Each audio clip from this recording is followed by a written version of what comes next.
नमस्कार, मैं हूँ डॉक्टर रूपाली जैन और आयुर्वेद फॉर एवरीवन में आपका स्वागत है। आज का हमारा विषय है त्रिफला। वैसे देखा जाए तो त्रिफला के ऊपर काफ़ी सारे वीडियो सोशल मीडिया पे है, शायद आपने भी देखे होंगे, लेकिन इस वीडियो में हम आपको त्रिफला के बारे में पूरी जानकारी देंगे। आयुर्वेद शास्त्र में त्रिफला के बारे में क्या क्या बताया है, त्रिफला किसने लेना चाहिए किसने नहीं लेना चाहिए, त्रिफला शरीर के कौन से दोषों पर क्या असर दिखाती है, यानी शरीर में जो वात पित्त कफ ये 3 दोष है, इसके ऊपर त्रिफला का क्या असर होता है, त्रिफला कब सेवन करना चाहिए, कैसे लेना चाहिए, किसके साथ लेना चाहिए, इसकी मात्रा क्या है, इन सब के बारे में आज के वीडियो में देखेंगे। पूरी जानकारी के लिए वीडियो आखिर तक ज़रूर देखिए और अगर आपने हमारे चैनल को सब्सक्राइब नहीं किया है तो सब्सक्राइब भी ज़रूर कीजिए। त्रिफला इस शब्द में 2 शब्द है, त्रि और फला। त्रि यानी 3 और फला यानी फल, फ्रूट्स। तो इसमें कौन से 3 फल है, इसमें है हरड़, बहेड़ा और आंवला। इसके जो लैटिन नेम है वो है हरड़ यानी टर्मिनालिया चेबुला और बहेड़ा यानी टर्मिनालिया बेलेरिका और आंवला यानी एम्बेलिका ऑफिसिनालिस। तो ये जो तीनों फल इसमें है ये अपने आप में ही बहुत गुणकारी है और जब त्रिफला में ये तीनों फल मिलाए जाते हैं तो फिर तो कमाल दिखाते हैं। ये बहुत ही श्रेष्ठ औषधि है, आयुर्वेद में इसका बहुत महत्व बताया हुआ है। इसमें से आंवले के बारे में हमने एक अलग वीडियो बनाया है, आप वो भी देख सकते हैं। और जो इसमें हरड़ यानी हरितकी है वो भी बहुत गुणकारी औषधि है। हरड़ के बारे में बताया गया है, कदाचित कुप्यते माता न उदरस्था हरितकी, यानी एक बार माँ अपने बच्चे से रूठ सकती है लेकिन हरितकी कभी भी शरीर के अंदर जाने के बाद कभी भी कुपित नहीं होती। तो ये बहुत ही श्रेष्ठ है। इसमें से जो आंवला और हरड़ है इसमें 5 रस है। देखिए आयुर्वेद ने 6 रस बताए हैं, मधुर, अम्ल, लवण, कटु, तिक्त, कषाय, यानी मीठा, खट्टा, खारा, कसेला, कड़वा, तीखा रस। तो इसमें से सभी रस हरड़ और आंवले में है, सिर्फ इसमें लवण यानी नमकीन रस नहीं है, बाकी सभी रस इसमें है। कि अब देखते हैं कि त्रिफला शरीर में दोषों पर क्या असर दिखाती है, यानी वात पित्त कफ ये जो 3 दोष है इसके ऊपर त्रिफला का क्या असर रहता है। त्रिफला शरीर में कफ और पित्त दोष का शमन करती है, यानी अगर किसी के शरीर में कफ और पित्त दोष बढ़े हुए हैं तो उसको कम करने में ये मदद करती है। इसके साथ ही ये वायु का अनुलोमन करती है। देखिए आयुर्वेद में वात दोष के 5 प्रकार बताए हैं, इन सभी प्रकारों पे त्रिफला का असर रहता है। इन सभी को नियमित करने के लिए त्रिफला मदद करती है, लेकिन इसका खास करके असर इसका अपान वायु पे रहता है। जो अपान वायु है इसका कार्य है मल, मूत्र, शुक्र, गर्भ, रजस्राव यानी यूरिन, स्टूल या फिर मेंस्ट्रुअल फ्लो, इनको सुखपूर्वक शरीर से बाहर निकालना। तो इन सभी पे त्रिफला असर करती है और इनको नियमित करने में बहुत अच्छी तरीके से मदद करती है। देखिए आयुर्वेद के ग्रंथों में त्रिफला में हरड़, बेहड़ा और आंवला कितने प्रमाण में होना चाहिए, इसकी मात्रा कितनी होनी चाहिए, इसके बारे में अलग अलग रेफरेंसेस हमें मिलते हैं। कुछ ग्रंथों में ये बताया जाता है कि हरड़ 1 भाग, बहेड़ा 2 भाग और आंवला 4 भाग, ऐसे भी उल्लेख मिलता है। शारंध्र संहिता में इन तीनों को सम प्रमाण में यानी समान मात्रा में लेने का हमें उल्लेख मिलता है। तो आप वैसे भी बना सकते हैं। अगर आप इसे घर पे बना रहे हैं तो कैसे बनाएं, तो हरड़, बेहड़ा और आंवला इन तीनों के फल आपको आसानी से मिल जाएंगे। इसको लाके इसमें से गुठली निकाल देना है और इसको छोटे टुकड़े करके इसको धूप में सुखाना है और उसका फिर चूर्ण बना के अच्छे से एयरटाइट कंटेनर में या फिर कांच की बोतल में आप रख सकते हैं।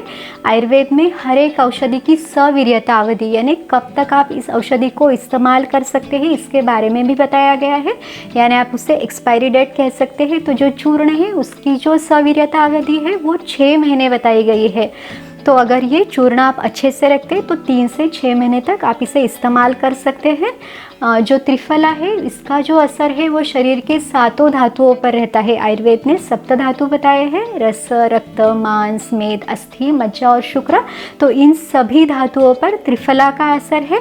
अब देखते हैं कि त्रिफला शरीर में किन बीमारियों पर या किन अवयवों पर काम करता है, इसके बारे में डिटेल में देखेंगे। त्रिफला का सेवन सभी लोग कर सकते हैं, जिनको कोई बीमारी है वो भी इसका सेवन कर सकते हैं, लेकिन जो लोग स्वस्थ है वो स्वास्थ्य को बनाए रखने के लिए भी त्रिफला का सेवन कर सकते हैं। आचार्य वाग्भट ने इसे एक बहुत ही उत्कृष्ट रसायन औषधि कहा गया है।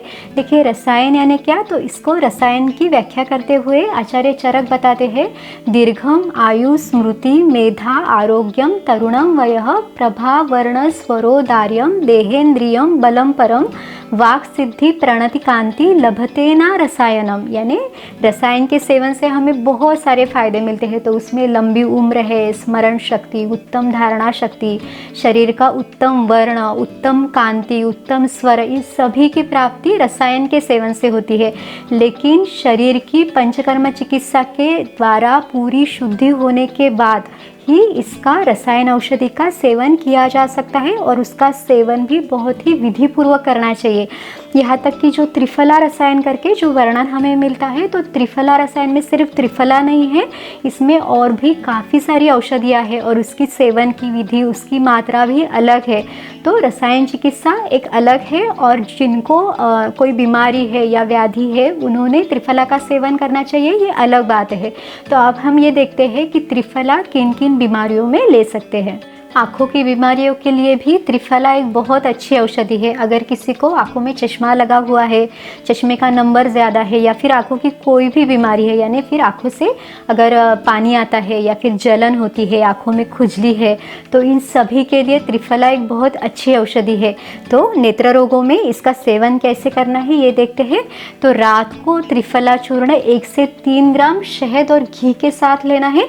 शहद और घी की जो मात्रा है वो विषम मात्रा, यानी अगर आपने शहद 1 चम्मच लिया तो घी आधा चम्मच लेना है, और शहद, घी और त्रिफला चूर्ण को साथ में इसको मिक्स करके इसका सेवन करना है। काफ़ी लोगों के मन में ये सवाल हमेशा रहता है कि शहद और घी को साथ में नहीं लिया जा सकता, तो इसको सम प्रमाण में नहीं लेना है।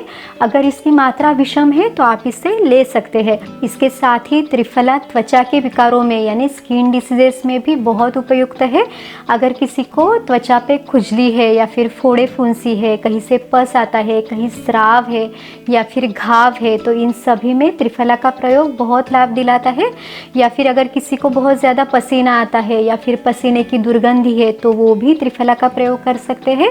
अगर घाव है तो उसको साफ करने के लिए भी त्रिफला एक बहुत अच्छी औषधि है। इसके लिए आप त्रिफला का काढ़ा इस्तेमाल कर सकते हैं। इसके लिए आप 2 ग्लास पानी में 1 चम्मच त्रिफला पाउडर लेके उसको अच्छे से उबालना है, और इसका 1 ग्लास बाकी रखने तक इसको उबाल के फिर छान लेना है, और इससे उस घाव को साफ करना है।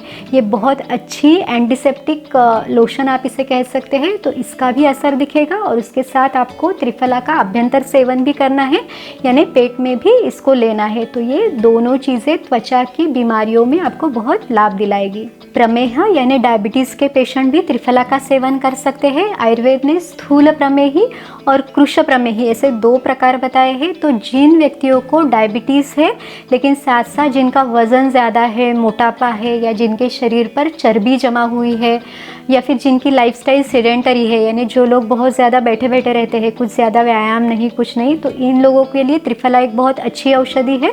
या फिर जिन लोगों को पेशाब के लिए बार बार जाना पड़ता है, या फिर पेशाब में स्मेल आती है, तो ऐसे डायबिटिक्स के पेशेंट जो है वो त्रिफला का सेवन कर सकते हैं। इसमें आपको सुबह उठते बराबर, यानी खाली पेट आपको 2 से 3 ग्राम की मात्रा में इसका त्रिफला का सेवन करना है। इसको आप गर्म पानी के साथ ले सकते हैं। और जिन व्यक्तियों को सिर्फ वज़न कम करना है, लेकिन जिनको डायबिटीज़ नहीं है, वो त्रिफला का चूर्ण शहद के साथ भी आप ले सकते हैं, और अच्छी भूख लगने तक कुछ भी ना खाए। जो लोग सिर्फ त्रिफला का चूर्ण नहीं ले सकते, यानी जिनको त्रिफला की टेस्ट अच्छी नहीं लगती, तो वो इसका काढ़ा बना के भी ले सकते हैं। या फिर आप रात को 1 कप गर्म पानी के साथ 1 चम्मच त्रिफला चूर्ण उसमें मिला के रात भर रख दें, और सुबह उसको इस्तेमाल आप कर सकते हैं। एक तो वैसे आप ले सकते हैं, या फिर उसका छान के आप इस्तेमाल कर सकते हैं। तो काफ़ी सारे तरीक़ों से आप इसका अलग अलग प्रयोग कर सकते हैं। त्रिफला की गोली भी मिलती है, लेकिन जो त्रिफला का चूर्ण है वो जितना असरदार है उतना असर गोली का नहीं मिलता। तो हो सके तो त्रिफला का चूर्ण इस्तेमाल कीजिए। कब्ज़ यानी कॉन्स्टिपेशन के लिए भी त्रिफला एक बहुत अच्छी औषधि है। त्रिफला को मृदु विरेचक या सौम्य रेचक बताया गया है, यानी इसकी जो एक्शन है वो बहुत ही जेंटल, बहुत ही माइल्ड है। इसको लेने के बाद आपको तकलीफ नहीं होगी। तो जिन लोगों को मल प्रवृत्ति अच्छे से नहीं होती, मल बांध के नहीं आता, या फिर उसमें स्टिकीनेस यानी चिपचिपापन रहता है, या फिर स्टूल पास करने के लिए ज़्यादा समय लगता है, या फिर सेटिस्फैक्शन नहीं रहता, तो ये सभी लोग त्रिफला का सेवन कर सकते हैं। इसके लिए त्रिफला को रात को 2 से 3 ग्राम की मात्रा में गर्म पानी के साथ लेना है। देखिए, त्रिफला वात का अनुलोमन करता है, हमने इसके बारे में शुरुआत में भी देखा। तो जो गर्म पानी है वो भी वायु का अनुलोमन करता है। तो त्रिफला किस औषधि के साथ, किस अनुपान के साथ दी जा रही है, तो वो भी बहुत महत्वपूर्ण है। अगर आप इस तरह से त्रिफला का सेवन करते हैं तो उसका फ़ायदा आपको निश्चित मिलेगा। जिन लोगों को पाचन से संबंधित कोई भी तकलीफ है, यानी खाना खाने के बाद अगर जिनको पेट में फूलापन लगता है, हेवीनेस लगता है, या फिर सीने में पेट में जलन होती है, तो वो लोग त्रिफला का सेवन खाने के बाद कर सकते हैं। आप खाना खाने के आधा घंटा बाद त्रिफला चूर्ण को शहद के साथ ले सकते हैं। या फिर जिन लोगों को दांतों से संबंधित या फिर मसूड़ों की कोई तकलीफ़ है, या फिर दांतों में सड़न है, बदबू है, या फिर जिनको मसूड़ों से खून आता है, तो वो लोग त्रिफला चूर्ण को वहाँ पे लगा के थोड़ी देर रख दें और उसके बाद कुल्ला कर ले और उसके साथ ही त्रिफला का अभ्यंतर सेवन भी करें। इसके साथ ही जिन लोगों को बार बार मुंह के छाले आते हैं वो लोग भी इसका इस्तेमाल कर सकते हैं। या फिर त्रिफला का काढ़ा बना के थोड़ी देर मुंह में आप उसको पकड़ के रखिए और फिर उसको निकाल दीजिए, तो इससे भी आपको आराम मिलेगा।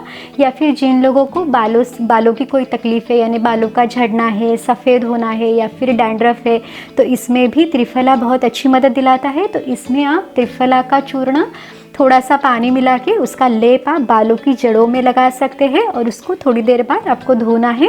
इसको कुछ दिन करने के बाद ही आपको बालों की समस्या में काफ़ी आराम मिलेगा। तो इस तरह से बहुत ही अलग अलग विकारों में या फिर व्याधियों में आप त्रिफला का सेवन कर सकते हैं। अब तक हमने देखा कि त्रिफला का सेवन कौन कौन कर सकते हैं, लेकिन इसके बाद हम देखेंगे कि किसने त्रिफला नहीं लेनी है। तो देखिए, त्रिफला का जो गुण बताया है वो है रुक्ष गुण है। त्रिफला शरीर में रूखापन बढ़ाती है।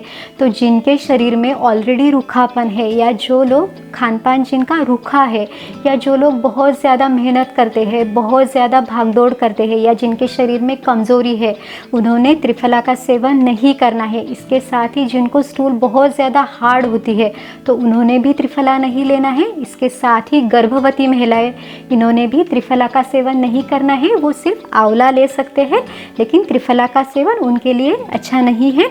अब हम देखते हैं कि त्रिफला आप कितने दिनों तक ले सकते हैं। तो ये आपकी उम्र कितनी है, आपकी बीमारी कौन सी है, या फिर आपकी प्रकृति कौन सी है, आप मौसम कौन सा चल रहा है, इन सभी बातों पे त्रिफला कितने दिन तक कंटिन्यू करना है ये डिपेंड करता है। तो इसके लिए आप आपके आसपास जो भी आयुर्वेद चिकित्सक है उनकी सलाह से त्रिफला का सेवन कर सकते हैं। इस वीडियो में हमने आपको त्रिफला से संबंधित पूरी जानकारी देने की कोशिश की है। अगर आपको ये वीडियो अच्छा लगा तो लाइक, शेयर और सब्सक्राइब कीजिए। फिर मिलेंगे अगले वीडियो में। आयुर्वेद को अपनाइए, स्वस्थ रहिए। नमस्कार।